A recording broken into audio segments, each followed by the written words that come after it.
실은 오늘 이제 임직 예식을 이제 지난 몇 년들을 쭉 돌아보니까 어떤 애는 장로님 임직, 어떤 때는 권사, 또 안수집사 임직 뭐 이렇게 하셨었어요. 저희가 장로, 안수집사, 권사 임직을 한 번에 한 경우가 잘 없었죠. 그죠? 그래서 오늘 실은 시간이 아마도 많이 늦어질 것 같은데 오후 예배에 대해서 어떻게 할까 실은 저희 목회자들 안에서도 의견들이 오가곤 했었어요. 그래도 저희가 꼭 첫 주여서가 아니라 다른 전쟁이 일어나지 않았는데 제가 교육전사 때 배우기로는 전쟁이라도 일단 교회로 가서 주일에는 집으로 다시 돌아가라는 얘기를 듣고 나서 가는 거다라고 배웠습니다. 그래서 오늘 오후 예배 시간에 저희 함께 예배 드리게 되었는데요. 우리 모든 성도들에게 하나님께서 새로운 은혜의 결단을 허락해 주시기를 간절히 축복합니다. 우리 옆에 계신 분들과 우리 환하게 웃으면서 인사할까요? 잘 오셨습니다. 우리 인사하겠습니다. 아유, 잘 오셨습니다. 여러분, 저희가 신앙생활 할 때 실은 꼭 신앙생활뿐만 아니죠. 저희가 사회에서도 그렇고 하루하루 살아갈 때 저희의 관심이 주로 어디에 있냐면 자기 처지에 관심이 있어요. 밖에서도 그렇고 그 가정에서도 그렇습니다. 여러분, 예를 들면 좋은 남편이다 아니다라는 기준이 뭐죠? 옆집 아줌마한테 잘해주느냐의 문제가 아니죠. 좋은 남편의 기준은 누구에게 잘해주는 거예요? 나에게 잘해주는 거예요. 인류를 위해서 희생하고 헌신하는 것 별로 상관없습니다. 기준은 나에게예요. 그래서 신앙생활 할 때 보면 좀 전에 말씀드렸던 자기 처지, 여기에 여전히 관심을 가지고 저희가 신앙생활 하는 경우가 많이 있습니다. 그래서 밖에서도 그렇고 교회에서도 그래요. 나에게 누군가가 나쁘게 하면 그때 억울하다라는 이야기를 할 수도 있어요. 근데 억울하다라고 이야기할 때 기준은 뭐죠? 나의 처지입니다. 그 사람이 혹은 교회에서 어떤 일이 나에게 어떻게 일어나느냐, 이게 그 기준이에요. 어떤 나쁜 사람을 아우 저 사람 너무 나쁜 사람이라고 이렇게 이야기할 수도 있죠. 여러분, 그런 얘기 가끔 들을 때도 있지만 가끔 의아할 때가 있죠. 저 사람 되게 좋은 사람인데? 라고 생각이 들 때가 있어요. 근데 여러분, 그분이 이야기하는 저 사람 참 나쁜 사람이에요 라고 하는 말이 맞는 걸까요? 틀린 걸까요? 한편으로는 맞는 말이라고 할 수 있죠. 왜냐하면 기준이 누구이기 때문에요? 자기 자신이니까요. 자기 처지에게 집중을 하게 되면 어떤 사람은 저 참 나쁜 사람이 될 수도 있고 어떤 때는 참 이 일이 억울하다라고 할 수도 있죠. 이게 신앙생활에도 똑같습니다. 하나님께서 나를 돌아보시지 않으실 것 같은 그런 느낌이 들 때가 있거든요. 그때 저희는 이렇게 이야기해요. 하나님께. 하나님, 어떻게 이러실 수가 있습니까? 여러분, 저희가 성경 말씀을 보면 우리가 잘 알고 있는 여러 성경의 인물들이 있어요. 근데 그 인물들, 훌륭한 분들의 공통점이 있어요. 그분들 모두가 하나님께 이렇게 할 만한 이유가 있어요. 하나님, 어떻게 저에게 이러실 수 있습니까? 그 말을 할 수 있는 분들이죠. 우리가 잘 아는 사도 바울만 해도 그렇습니다. 복음 전하다가 매 맞고 감옥에 갇혀요. 그러면 하나님께 뭐라고 할 수 있죠? 하나님, 저에게 어떻게 이러실 수 있습니까? 이렇게 하나님 앞에 억울함을 따져야 될 것 같죠. 여러분, 우리가 알고 있는 것처럼 사도 바울은 매 맞고 감옥에 갇힙니다. 근데 정신을 잃었다가 깨요. 그 다음에 뭐 하죠? 하나님께 찬송하고 감사합니다. 왜 그럴까요? 사도 바울의 관심이 자기 처지에 있지 않기 때문입니다. 무엇에 관심이 있기 때문이에요? 복음에 관심이 있기 때문입니다. 하루하루를 살아가는데 나의 처지에 관심이 있지 않고 복음에 관심이 있어요. 그러니까 사도 바울은 억울해하지 않습니다. 사도 바울의 서신을 보더라도, 그리고 사도 바울의 생을 저희가 쭉 떠올려 보더라도 사도 바울은 억울하다라는 이야기를 한 번도 하지 않으셨겠구나라는 것을 깨닫게 돼요. 여기에서 우리가 알 수 있는 귀한 신앙의 교훈, 진리가 하나 있습니다. 나의 관심과 나의 초점을 어디에 두느냐에 따라서 얻게 되는 결과가 달라요. 세상을 바라보는 눈이 달라집니다. 신앙생활을 하는 것도 완전히 달라져요. 다른 사람들과 똑같은 형편의 모습에 처해진다 할지라도 나의 관심, 내 인생의 초점을 주님께로 두면 말씀드렸던 것처럼 억울해할 일이 아닙니다. 그때 하나님의 복음이 어떻게 전파되는가? 하나님의 영광이 어떻게 드러나게 되는가? 여기에 우리의 마음을 쏟게 되는 것이죠. 여러분, 이게 우리 신앙생활의 전반에서도 그렇지만 기도할 때도 그렇습니다. 여러분, 다 우리 기도하는 사람들이잖아요. 그죠? 자, 여러분, 이럴 때 격하게 끄덕여 주시는 겁니다. 워낙. 그럼요. 우리 다 기도하는 사람이죠. 근데 여러분, 기도할 때 우리의 초점이 어디에 있을까요? 여러분, 기도한다라고 했을 때 초점은 무엇일까요? 당연히 기도 응답이에요. 응답을 받느냐 못 받느냐가 우리가 기도하는 그 가운데 가장 초점을 두는 것이죠. 그래서 간절히 기도합니다. 근데 만약에 응답을 못 받잖아요. 그러면 우리는 스스로를 돌아보기 시작해요. 내가 한 기도의 내용이 뭔가 잘못됐나? 내가 자세가 안 좋았나? 정성이 부족했나? 아니면 금식을 해야 되나? 밤을 좀 새워야 되나? 시간과 횟수를 늘려야 되나? 여기에 우리의 관심을 쏟게 돼요. 근데 여러분, 저희가 성경 말씀을 쭉 읽어보면 오히려 좀 전에 말씀드렸던 것에서 주님께서 말씀하시는 초점이 거기에 있지 않다라는 것을 깨닫게 됩니다. 기도의 초점은 좀 전에 말씀드렸던 것처럼 우리가 기도 응답을 받느냐 못 받느냐가 아니라 또 얻어내기 위한 기법과 방법이 기도가 아니라 오히려 기도는 하나님께서 우리에게 허락해 주신 신분 그리고 자격의 문제라는 것을 오늘 본문을 통해서 깨닫게 됩니다. 오늘 본문 9절에서 10절 말씀을 보면 예수님께서 기도에 대해서 알려주시면서 예화를 드세요. 이런 내용이죠. 아들이 떡을 달라고 하면 아버지가 뭘 준다고요? 아버지가 떡을 달라는데 돌을 줄 아버지는 없을 것이고 생선을 달라는데 뱀을 줄 부모는 당연히 없습니다. 혹시 그런 분 계세요? 아들이 아니면 딸이 밥 달라고 하는데 거기다 돌을 주고 맛있게 씹어 먹어라 하는 부모가 누가 있겠습니까? 그런 것처럼 하나님도 그러시지 않다라는 것을 말씀해요. 그러니까 여러분, 이 말씀의 초점이 뭘까요? 이 말씀의 초점은 어떻게 하면 우리가 기도를 열심히 해서 하나님께 응답받는가가 아니라 예수님께서 말씀하시는 초점은 이거예요. 하나님과 우리의 관계는 어떤 관계라고요? 아버지와 자녀의 관계라는 것을 말씀하고 있는 거죠. 뗄래야 뗄 수 없는 관계라는 것을 말씀하는 겁니다.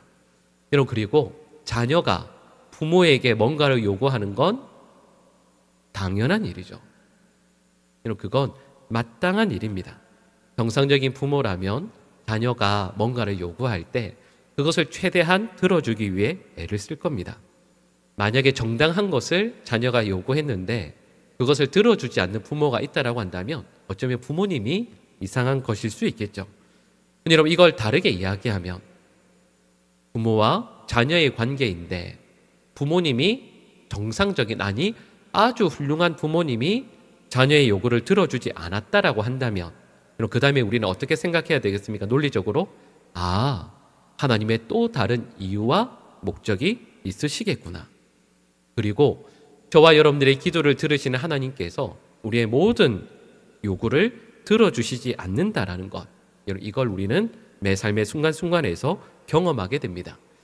실제로 우리는 하나님께 늘 기도하죠. 근데 실제로는 하나님께서 우리에게 들어주시는 것보다는 응답해 주시지 않는 것이 훨씬 더 많아 보입니다. 여러분, 여기까지 딱 말씀을 드리고요. 이렇게 한번 약간 다른 신학적인 명제인데 이렇게 생각해 볼까요? 하나님은 응답하시기를 싫어하신다 혹은 기뻐하신다. 여러분, 이 두 가지 중에 어느 게 맞겠습니까? 응답하기를 기뻐하시는 분이겠죠. 여러분, 우리는 하나님께서 사랑이 많으시고 우리를 지극히 사랑하시고 우리의 기도를 듣고 계시고 응답하길 기뻐하시는 분이시다라는 것에 대해서 어느 누구도 반대하지 않으실 거예요. 근데 좀 전에 제가 지금까지 쭉 말씀드렸던 내용은 막상 실제로 하나님께서 우리의 삶에 응답해 주시는 것은 너무 적습니다. 근데 여러분, 그 이유가 뭘까요? 근데 그 이유가 뭔가라고 했을 때 오늘 본문 여러분 7절과 8절 말씀을 한번 눈으로 쭉 보시겠어요? 여러분, 이 7절, 8절 말씀을 보면서 우리는 우리가 응답받지 못하는 이유를 찾아내는 것 같습니다. 어떻기 때문에 응답받지 못할까요? 구하지 않고 찾지 않고 두드리지 않았기 때문에 응답받지 못하는구나. 우리 이렇게 결론을 내리게 돼요. 여러분, 오늘 본문 말씀의 내용은 그것이 아닙니다. 오늘 본문 말씀에서 우리가 응답받지 못하는 정확한 이유를 말씀하고 계세요. 그 이유가 오늘 본문 12절 말씀입니다. 여러분, 우리 12절 말씀 같이 한번 힘있게 읽어보실까요? 그러므로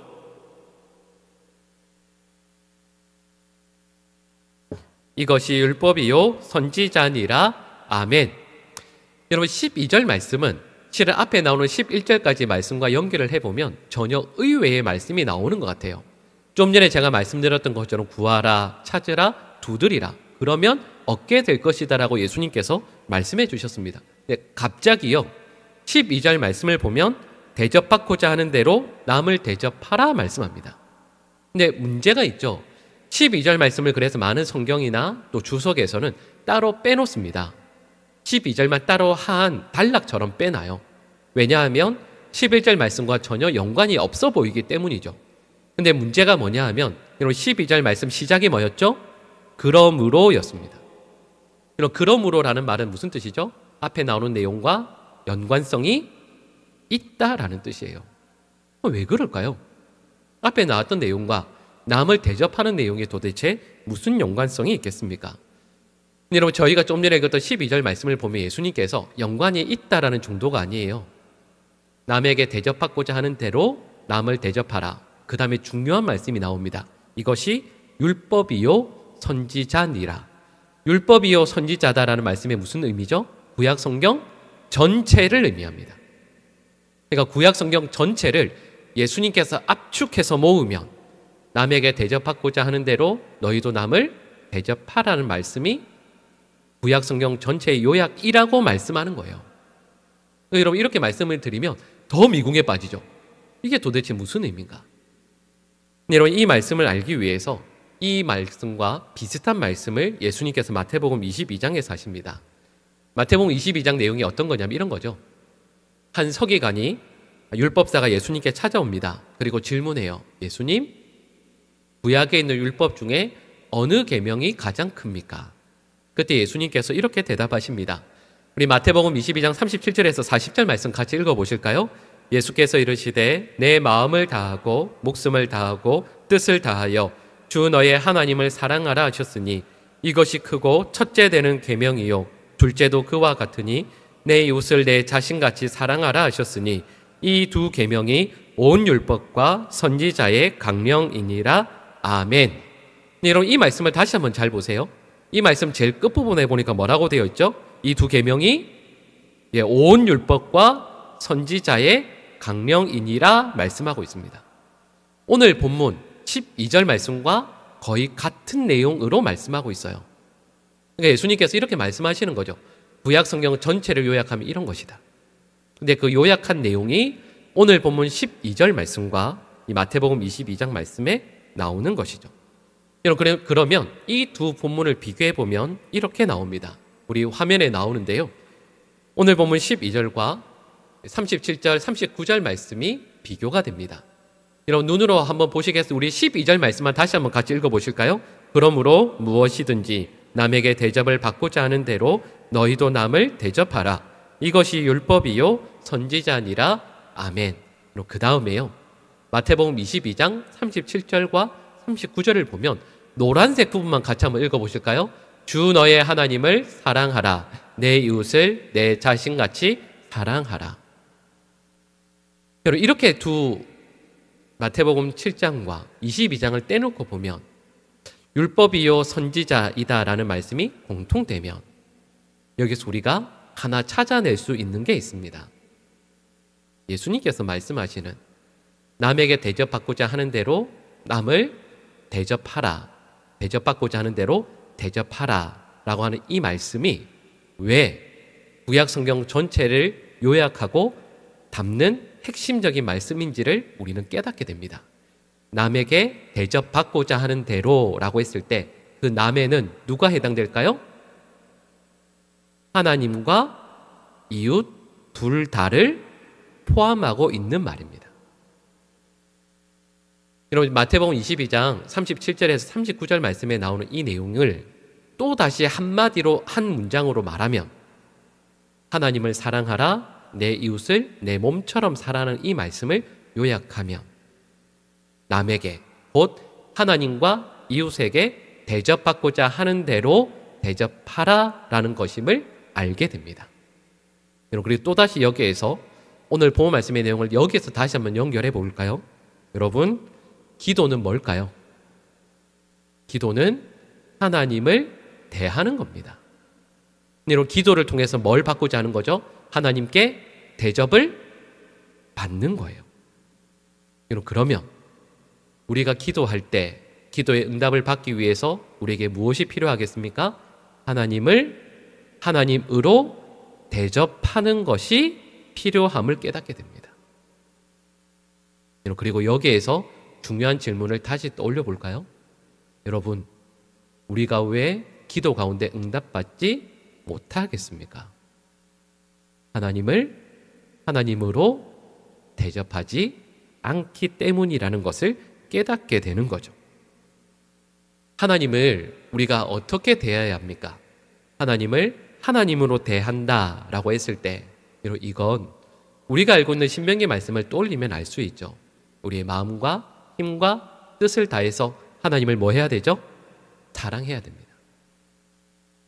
이 모든 내용들을 모아보면 저와 여러분들이 하나님을 하나님으로 사랑하게 될 때 나의 수단, 나의 어떤 것을 이루어 줄 수 있는 방법, 도구가 아니라 여러분, 우리 삶의 목적이며 삶의 이유이며 우리의 창조주이시고 우리의 주인이신 하나님을 하나님으로 사랑하게 될 때, 그래서 그 하나님께서 우리를 어디로 이끄시든 어떤 형편과 상황을 허락하시든 나의 처지에 나의 온 관심을 두지 않고 내가 사랑하는 하나님께 나의 온 마음을 두게 될 때, 바로 그때 저와 여러분들은 기도의 응답을 받게 된다라는 것을 깨닫게 됩니다. 우리가 하나님을 하나님으로 대접하지 않기 때문에 기도 응답을 받지 못하는 것이죠. 그리고 이 말씀은 하나님께서 우리의 삶에 원하시는 것이고 그 하나님께서 우리에게 주시길 원하시는 것이 또 있습니다. 세상에서 얻을 수 있는 것이 아니고요, 하나님께서 우리에게 주실 수 있는 것들이 있는데 우리는 그것을 구하지 않습니다. 오늘 본문 9절에서 11절 말씀을 다시 한번 눈으로 이렇게 쭉 보시면 이건 예수님께서 저희에게 구하지 않았다라고 꾸짖으시는 내용이 아니에요. 우리 주님께서는 오히려 좋은 것을 구하게 주시는 하나님이시라고 말씀하고 있습니다. 여러분, 그런데 우리가 하나님을 하나님으로 대하지 않고 그래서 하나님께 우리가 구하는 것이 진정 무엇인지를 우리가 전혀 고민하지 않고 있어요. 내가 이걸 구했을 때 하나님의 마음을 얼마나 아프게 하는지를 생각하지 않습니다. 구해도 받지 못하고 찾아도 찾지 못하고 두드려도 열리지 않는다면 그 이유는 하나님을 하나님으로 여기고 대접하고 모시지 않기 때문이라 말씀하는 거죠. 여러분, 제가 이렇게 말씀드렸을 때 실은 저희가 그렇습니다. 하나님을 하나님으로 대접 못해요. 잘 못해요. 여러분, 그 이유를, 그 내용을 한번 볼까요? 우리 화면에 야고보서 4장 1절에서 4절 말씀이 나옵니다. 좀 길지만 우리 같이 한번 읽어보실까요? 너희 중에 싸움이 어디로부터, 다툼이 어디로부터 나느냐?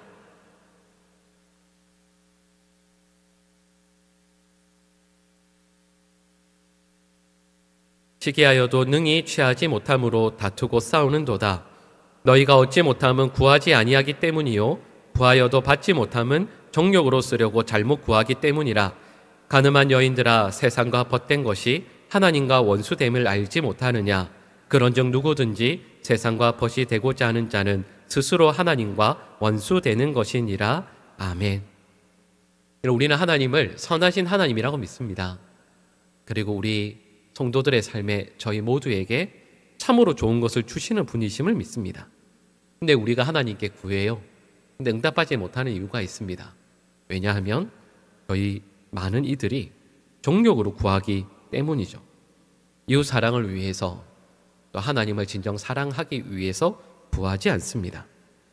참된 기도가 뭘까라는 고민을 해요. 참된 기도가 뭘까요?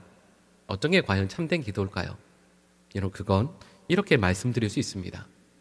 세상이 줄 수 없는 하나님께서만 주실 수 있는 것을 구하는 것이 참된 기도입니다. 세상이 내 삶의 전부가 아님을 깨달아 하나님께서 저와 여러분에게 진정 주시길 원하시는 것을 알기에 그것을 하나님 앞에 엎드려 구하는 것이 참된 기도이죠. 여러분, 사랑을 간구하고 충성을 다짐하고 누군가를 용서하고 말씀대로 순종하고 이 땅이 아니라 영원한 것을 찾고 구하기 위해서 기도하는 것, 그걸 하나님께서 원하시고 바라시는 거죠. 우리 갈라디아서 6장 8절 말씀이 화면에 나오는데요, 우리 다시 한번 같이 읽어보실까요? 자기의 육체를 위하여 심는 자는 육체로부터 썩어질 것을 거두고 성령을 위하여 심는 자는 성령으로부터 영생을 거두리라. 아멘. 우리는 무엇을 위해서 심어야 한다고요? 내 성령으로부터 영생을 거두기 위해 심어야 합니다. 근데 많은 이들이 세상으로 썩어질 것을 심고 있을 때가 많습니다. 여러분, 저희 기도하면서 이거 실제로 들었던 내용이에요. 어디 갔을 때 이런 식으로 이제 가르치시는 내용을 들은 적이 있어서 메모해 놓은 게 있습니다. 기도가 무엇인가? 라고 했을 때 이렇게 말씀하셨어요. 한번 잘 들어봐 주시겠어요?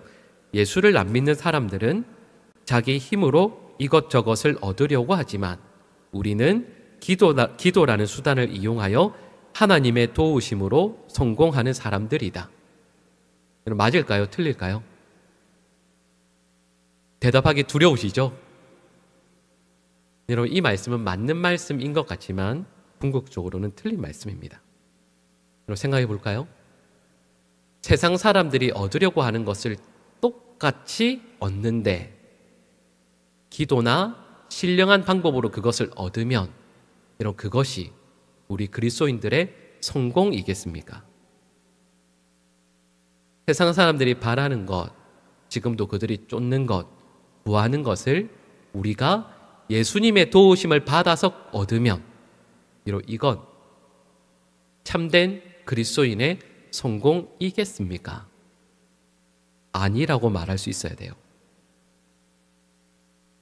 세상 사람들이 이 세상에서 성공하는 것, 더 건강해지는 것, 더 많은 것을 누리는 것, 자녀들이 부모보다 잘 되는 것, 이걸 얻기 위해서 예수님께 기도하고 예수님의 도우심을 구하는 것이, 여러분, 물론 이것은 기도의 한 일부분이지만 여러분, 결코 이것은 그리스도인의 참된 기도라 말할 수 없습니다. 우리 그리스도인들은 세상 사람들이 구하지 않는, 아니 구할 수 없는 것을 참되신 하나님을 믿기에 그 하나님 앞에 나아가 기도로 구하는 자들입니다. 그래서요, 좀 전에 말씀드렸던 것처럼 참된 기도는 세상이 구할 수 없는 것을 구하는 것입니다. 그래서 오늘 본 말씀을 이렇게 말씀드릴 수 있어요. 세상이 구할 수 없는 것을 구하고 세상이 줄 수 없는 것을 찾고 두드리면 우리 주님께서는 선하시고 너무도 좋으신 우리의 아버지이시기에 우리에게 그것을 반드시 허락해 주신다라는 것을 말씀하고 있는 거죠. 여러분, 그리고 말씀드렸던 것처럼 전제는 우리 하나님을 하나님으로 대접하는 겁니다. 세상의 신들과 똑같은 존재로 대접하지 않는 거예요. 많은 정성을 들이면 세상의 사람들이 구하는 어떤 걸 우리에게 주는, 대가로 주는 그런 신이 아닙니다. 우리 하나님은 세상에 그 누구도 줄 수 없는 영원한 생명과 평안과 기쁨과 은혜들을 우리에게 주시는 분이시죠. 그리고 저는 우리 모든 성도들이 하나님 앞에서 참된 기도를 올려드리는 참된 성도로 날마다 신앙 성장할 수 있기를 간절히 축복합니다. 하나님을 하나님으로 대접할 수 있고 내 곁에 주신 성도를 성도로 대할 수 있으면 그것이 우리 성도들의 참된 그리고 귀한 삶이라 말할 수 있지 않겠습니까? 오스 기니스의 소명이라는 책에 보면 그 내용 중에 이런 부분이 있습니다. 요약하면 이런 거죠. 그리스도인들은 주님께서 보실 때 합당한 있어야 할 곳에 있는 것이고 주님께서 바라시는 그 일을 행하는 자가 참된 그리스도인이다. 여러분, 주님께서 받으시기에 합당한 기도를 올려드리기 위해서 하나님을 하나님으로 대접할 수 있고, 또 그 하나님이시니 하나님께서 기뻐 받으시는 기도의 내용들을 믿음으로 마음을 다해서 올려드리는 우리 사랑하는 모든 주의 백성들 될 수 있기를 간절히 축복합니다.